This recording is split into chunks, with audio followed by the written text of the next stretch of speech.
To change notification sound for knocking sound alert in Samsung Galaxy S23 Ultra, swipe down the top of the screen and then tap setting icon.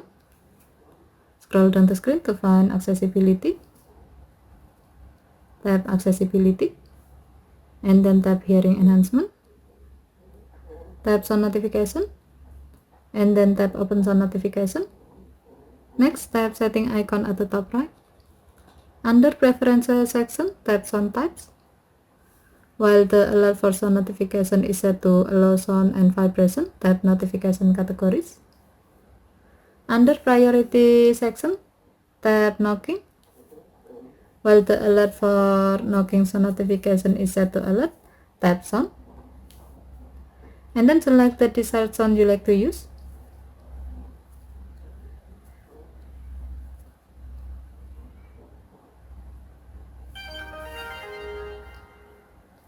Tap the back button. The notification sound for knocking sound alert has been changed. By doing this action, your phone will play the selected sound when sound notification feature is on and it detects knocking sound near you. Okay, thank you for watching. Have a nice day.